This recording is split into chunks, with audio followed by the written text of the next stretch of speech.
हो गया है और इस हादसे में 7 लोगों की मौत हो गई है। ये एयर एम्बुलेंस रांची से चतरा जा रही थी, तभी चतरा में क्रैश हो गई और हादसे में जिन लोगों की जान गई है उनमें 2 पायलट हैं, एक डॉक्टर और एक मरीज शामिल हैं। चार्टर्ड विमान से मरीज को दिल्ली ले जाया जा रहा था। मरीज संजय कुमार लातेहार के रहने वाले थे। गंभीर रूप से जल जाने के बाद रांची के एक अस्पताल में भर्ती कराए गए थे। उन्हें बेहतर इलाज के लिए एयर एम्बुलेंस से रांची पहुंचाया जा रहा था, लेकिन 23 फरवरी की शाम रांची के बिरसा मुंडा एयरपोर्ट से जैसे ही विमान ने उड़ान भरी, कुछ ही देर बाद विमान का संपर्क एटीएस से टूट गया। विमान लापता हो गया और कुछ देर बाद पता चला कि एयर एम्बुलेंस चतरा के जंगल में क्रैश हो चुका है। इस विमान में मरीज संजय कुमार के साथ उनके 2 परिजन, एक डॉक्टर विकास कुमार गुप्ता जो कि बिहार के रहने वाले थे, एक नर्सिंग स्टाफ शामिल थे। विमान के क्रू मेंबर की बात की जाए तो 2 पायलट इसमें थे, जिनमें कैप्टन विवेक विकास भगत और कैप्टन सवरदीप सिंह शामिल थे। हादसे के बाद जांच के लिए दिल्ली से विशेषज्ञों की टीम चतरा पहुंची है, जो कि जांच कर रही है, जानकारी जुटा रही है कि आखिर ये हादसा कैसे हुआ। फिलहाल विमान के मलबे से सभी शवों को निकाल लिया गया है। ये अलग अलग तस्वीरें आपको दिखा रहे हैं। एयर एम्बुलेंस क्रैश हुआ है चतरा में, उसकी तस्वीरें आप देख रहे हैं। इसी विमान में लोग सवार थे। जो विमान आप देख रहे हैं जो क्रैश हुआ है, उस विमान की तस्वीर आपको दिखा रहे हैं। विमान के बिखरे हुए टुकड़े आप देख सकते हैं। बताया जा रहा है कि जैसे ही इस विमान ने उड़ान भरी, उसके बाद एटीएस से इसका संपर्क टूटा। कुछ देर बाद जानकारी मिली कि चतरा में ये क्रैश हो चुका है। जब क्रैश हुआ एयर एम्बुलेंस, उस वक्त की तस्वीरें भी आप देख रहे हैं। मरीज संजय को ले जाया जा रहा था, जिनकी तस्वीर आपको दिखा रहे हैं। अब ये तस्वीर देखिए, मरीज संजय की तस्वीर आप देख रहे हैं, जो कि अपनी संभवतः पत्नी के साथ खड़े हैं।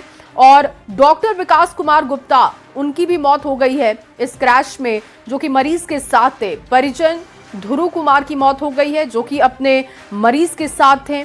ये तमाम वो लोग जिन्होंने अपनी जान गंवा दी है। इस विमान क्रैश में 7 लोग सवार थे और 7 की जान चली गई है।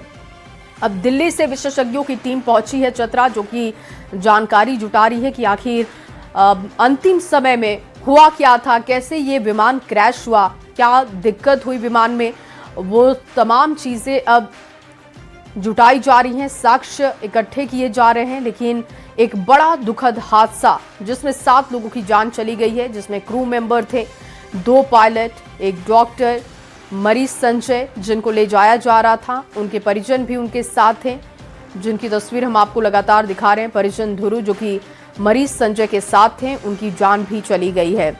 पायलट और क्रू मेंबर के साथ ही 7 लोगों की मौत की खबर। हादसे में डॉक्टर विकास गुप्ता, उनकी भी मौत हो गई है। उनकी तस्वीर भी लगातार आप देख रहे हैं, जो कि मरीज के साथ जा रहे थे।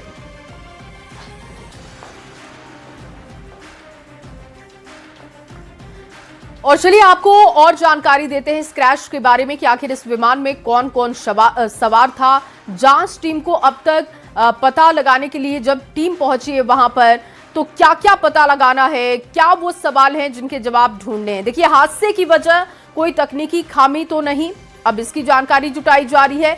और एयर एम्बुलेंस में कौन कौन सवार थे, उनकी जानकारी हम आपको दे रहे हैं। डॉक्टर विकास कुमार गुप्ता, उनकी जान चली गई है। सचिन कुमार मिश्रा जो कि पैरा मेडिक थे, उनकी जान चली गई है। 7 लोग इसमें सवार थे। और विवेक विकास बिलागत जो कि पायलट थे, उनकी जान चली गई है। 2 पायलट इसमें सवार थे। सवरदीप सिंह क्रू मेंबर, उनकी भी जान इस हादसे में चली गई है। अर्चना देवी अटेंडेंट थी, उनकी जान गई है। इस क्रैश में 7 लोग सवार थे और 7 की ही जान चली गई। देखिए, जो जानकारी हम आपको लगातार दे रहे हैं, ध्रुव कुमार अटेंडेंट थे, उनकी जान भी चली गई है। संजय कुमार जो कि मरीज जिनको ले जाया जा रहा था, अर्चना देवी अटेंडेंट, ध्रुव कुमार अटेंडेंट, परिवार से ये 2 लोग जा रहे थे साथ में। डॉक्टर विकास कुमार गुप्ता, इनकी जान भी चली गई है। सचिन कुमार मिश्रा जो कि पैरा मेडिक थे, और विवेक विकास बिलागत जो कि पायलट थे, और सवरदीप सिंह क्रू मेंबर थे। ये 7 लोग सवार थे इस एयर एम्बुलेंस में, जिन सभी की जान चली गई है। अब लगातार जानकारी जुटाई जा रही है कि आखिर हादसे के पीछे की वजह क्या है। ग्राउंड पर दिल्ली की टीम पहुंची हुई है, वो जानकारी लगातार जुटा रही है, साक्ष्य जुटाने की कोशिश हो रही है। अब ये पता चलेगा कि आखिर अंतिम समय में हुआ क्या था, कैसे ये अचानक से एयर एम्बुलेंस जिसका संपर्क एटीएस से कटता है और ये जंगल में जाकर क्रैश हो जाता है। हाँ जी सर डॉक्टर विकास कुमार गुप्ता के मैं फादर हूँ सर। अच्छा, घर में कौन कौन है? मेरा एक लड़का हुआ सर, छोटा सुभाष, मेरा लड़का सुभाष कुमार। क्या लास्ट बात कब हुआ था आपसे? क्या बोले? लास्ट हमसे बोले कि जा रहे हैं दिल्ली मरीज लेके 7:11 में लैंड करना है। इसके बाद से हमको 9 बजे पता चला डॉक्टर लोग से, सदर अस्पताल के डॉक्टर से सर कि आपका बेटा नहीं रहा है, स्केच कर गया एरोप्लेन। सर डिमांड है सर, अनाउंस हो गया सर, मैं खेत वाली बेच के बाहर था सर, खेत वाली बेच के बाहर थे सर, उसी सरकार से देखा जाए सर। तो एक बड़ा दुखद हादसा हुआ है जिससे देखिए परिजन परेशान हैं। ग्राउंड जीरो पर अभी हालात क्या हैं ये बताने के लिए ओम प्रकाश हमारे साथ जुड़ चुके हैं। ओम प्रकाश, क्योंकि लगातार ये जानकारी जुटाई जा रही है कि अंतिम समय में आखिर ऐसा क्या हुआ जिससे कि ये एयर एम्बुलेंस क्रैश हुआ है, क्या जानकारी अब तक मिल रही है, क्या चल रहा है ग्राउंड पर, विस्तार से बताइएगा। नेटवर्क गोल तो एक बार फिर से संपर्क करने की कोशिश करेंगे। लगातार ये तस्वीरें आपको दिखा रहे हैं उन परिजनों की तस्वीर जिन्होंने अपनों को खो दिया है इस हादसे में। बिहार के रहने वाले थे डॉक्टर विकास गुप्ता, जिनकी जान चली गई है। एक दुखद हादसा, एयर एम्बुलेंस का क्रैश होना। पथियातू में क्रैश हुई एयर एम्बुलेंस और विमान में 7 लोग सवार थे, जिसमें 2 क्रू मेंबर थे, जिनमें एक पायलट, एक क्रू मेंबर। इसके अलावा देखिए संजय कुमार जो कि मरीज थे, उनको ले जाया जा रहा था एयर एम्बुलेंस से। अटेंडेंट अर्चना देवी उनके साथ और धीरू कुमार ये भी अटेंडेंट थे जो कि मरीज के साथ थे। इन दोनों की भी जान चली गई। इसके अलावा डॉक्टर विकास कुमार गुप्ता परिवार से ये कहकर निकले थे कि वो एक मरीज के साथ जा रहे हैं, वापस जल्द लौटेंगे, लेकिन इस हादसे में उनकी जान भी चली गई है। ओम प्रकाश एक बार फिर से ग्राउंड जीरो से जुड़ चुके हैं। ओम प्रकाश, अभी ग्राउंड जीरो पर क्या चल रहा है, क्या अब तक कुछ पता चल पा रहा है कि आखिर ये विमान कैसे क्रैश हुआ? जी बिल्कुल, अगर बात करें तो इस वक्त हम ग्राउंड जीरो पर ही मौजूद हैं। हमारे पीछे देख सकते हैं ये पूरा मलबा जो है वो बिखरा पड़ा है जो विमान का।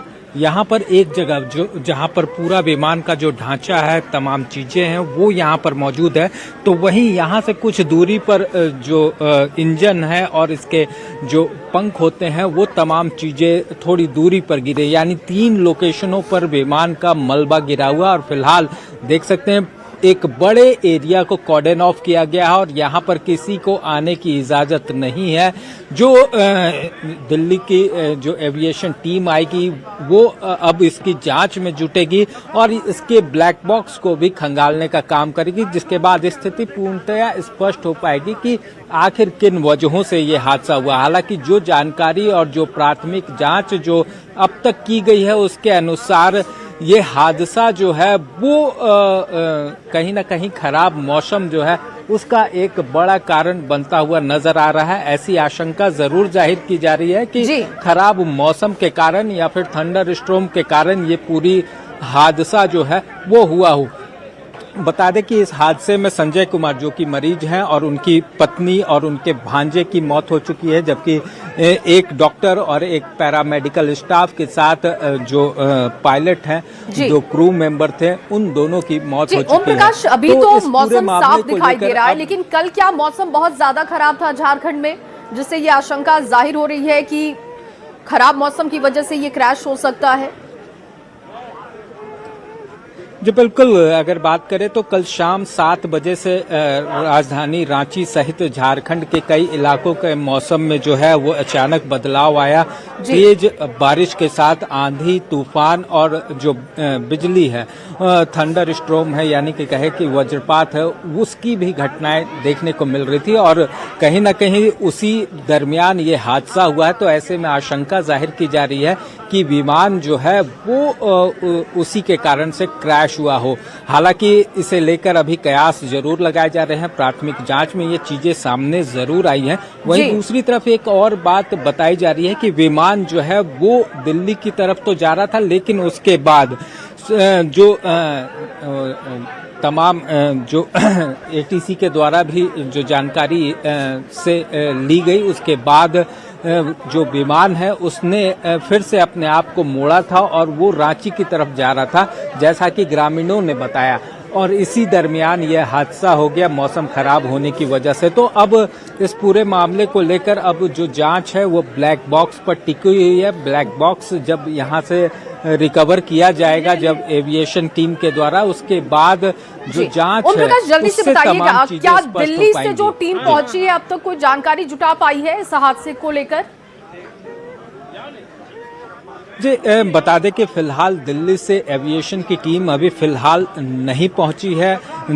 वहां से टीम जरूर निकल चुकी है और गया पहुंचेगी, और गया के बाद वो टीम जो है वो चतरा पहुंचेगी। ठीक है, अभी टीम पहुंची नहीं है, आगे भी आपसे जानकारी लेंगे, अपडेट लेंगे। बहुत शुक्रिया तमाम जानकारी के लिए ओम प्रकाश। देखिए, एक बड़ा हादसा हुआ है चतरा में, जिसका ग्राउंड रिपोर्ट आप देख रहे थे, और हादसे की वजह कोई तकनीकी खामी तो नहीं, अब ये जानकारी जुटानी है, क्योंकि दिल्ली से विशेषज्ञों की टीम पहले गया जी पहुंचेगी और उसके बाद वो चतरा पहुंचेगी। कहीं खराब मौसम की वजह से हादसा तो नहीं हुआ, क्योंकि कल मौसम बहुत ज्यादा खराब था, जैसी जानकारी दे रहे थे ओम प्रकाश भी, और पायलट से चूक हुई है। तो आखिर इसके पीछे की वजह क्या रही? हादसे की वजह कोई तकनीकी खामी तो नहीं? ये वो सवाल हैं जिनकी जानकारी जुटाई जाएगी, जिनका जवाब ढूंढा जाएगा जब दिल्ली से टीम ग्राउंड पर पहुंचेगी। तो और चलिए बढ़ते हैं आगे, और बात सम्राट चौधरी के बयान की होगी। सम्राट चौधरी ने बिहार विधान परिषद में विपक्ष पर तीखा हमला किया।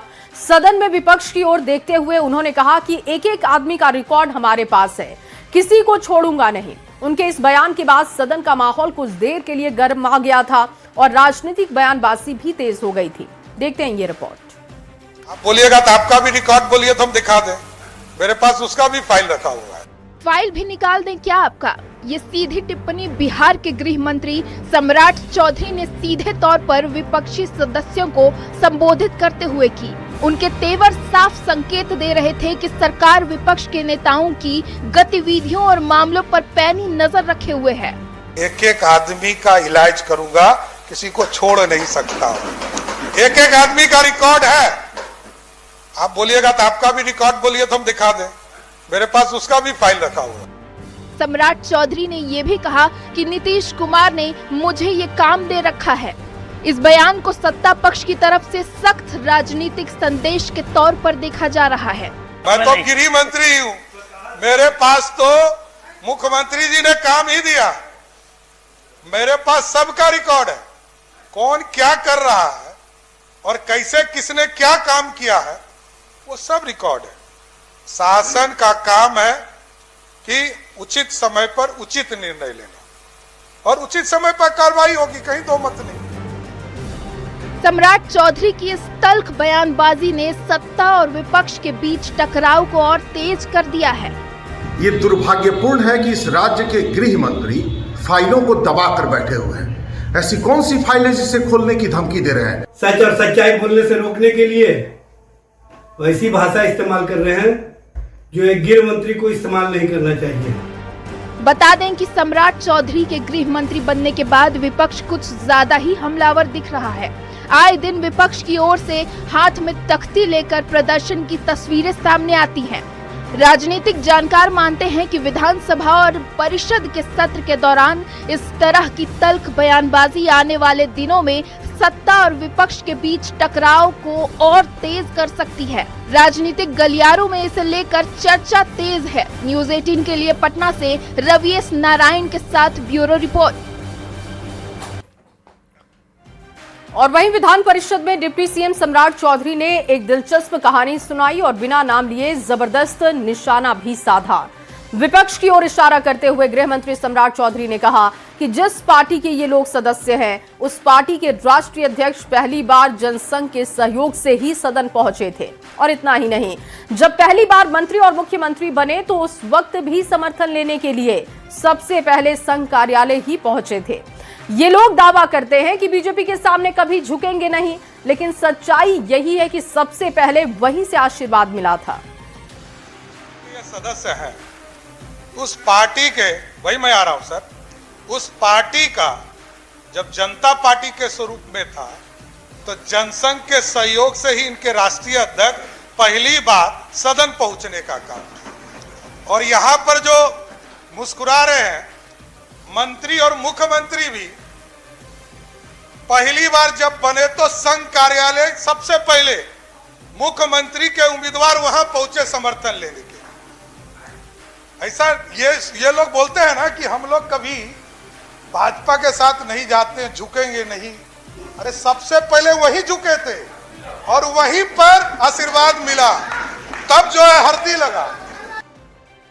और वहीं बिहार में राज्यसभा के चुनाव को लेकर एआईएमआईएम प्रदेश अध्यक्ष अख्तरुल इमान ने कहा कि महागठबंधन के लोग समझदारी से काम ले तो वो एक राज्यसभा सीट जीत सकते हैं। हमने कह दिया है कि इस बार एआईएमआईएम को मौका दें, क्योंकि उच्च सदन में हमारा कोई प्रतिनिधि अभी तक नहीं है। आपकी जो विचारधारा है वो विचारधारा हमारी भी है। मैं समर्थन मांग रहा हूं। ये देखिए बयान एआईएमआईएम की तरफ से दिया गया है। इस बार एआईएमआईएम को मौका दिया जाए और साथ ही साथ ये एक सुझाव भी दिया गया एआईएमआईएम के प्रदेश अध्यक्ष अख्तरुल इमान की तरफ से कि महागठबंधन के लोग समझदारी से काम ले तो वो राज्यसभा की सीट जीत सकते हैं। कम से कम एक सीट वो राज्यसभा की जीत सकते हैं। महागठबंधन के लोग अगर समझदारी से काम लें तो यकीनन है कि ये पाला वो जीत सकते हैं। तो हम लोगों ने तो शुरू दिन में कह दिया है, उनके कहने से पहले हम लोगों ने कह दिया है कि साहब अब की बार एमआईएम को मौका दीजिए आप लोग, है ना। और एमआईएम का चूंकि उच्च सदन में कोई प्रतिनिधित्व नहीं है और इस वक्त बैरिस्टर असदुद्दीन ओवैसी साहब जिस तरह से गला फाड़ कर सीना तान कर 56 इंच वाले सीना के सामने बात करते हैं, आपके पास नहीं है कोई ऐसा आदमी।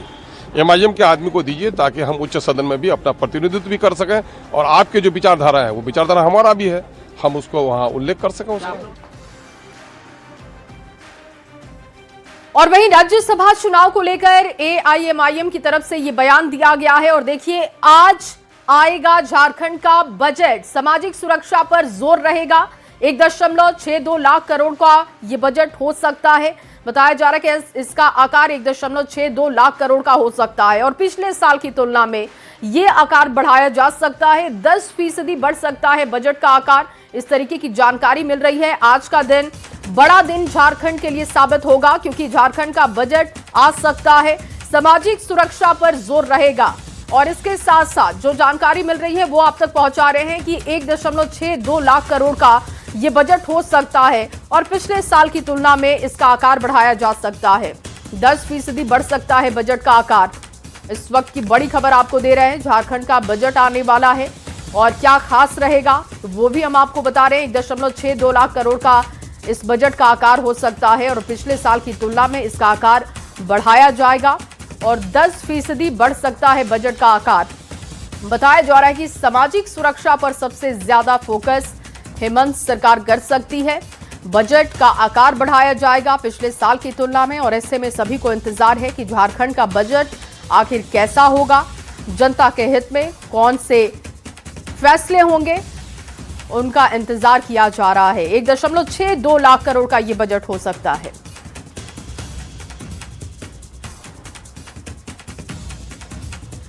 और झारखंड का बढ़ता बजट, वित्तीय वर्ष और इसका बजट का साइज क्या होगा, ये अब हम आपको ग्राफिक्स के जरिए बता रहे हैं। देखिए 2021-22 का बजट साइज अगर आप देखें तो ये 91,277 करोड़ था और इसके अलावा 2022-23 का देखें तो 1.1 लाख करोड़ का ये बजट था। बजट का साइज देखिए 2023-24 में 1.16 लाख करोड़ का ये बजट था।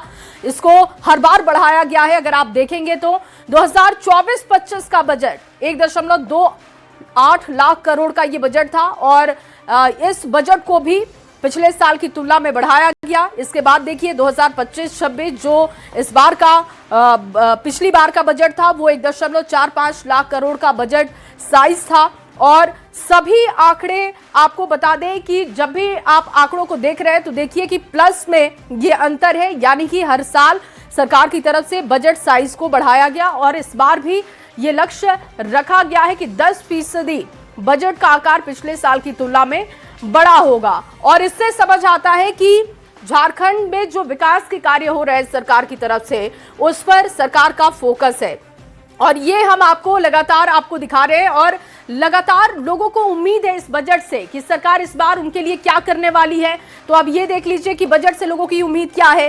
पिछले बजट की तुलना में ये बड़ा बजट होगा। शिक्षा स्वास्थ्य पर विशेष जोर की तैयारी है। लोग ये मान रहे हैं कि शिक्षा स्वास्थ्य पर फोकस होगा। इसके अलावा रोजगार के साथ महिला के फायदे की उम्मीद होगी।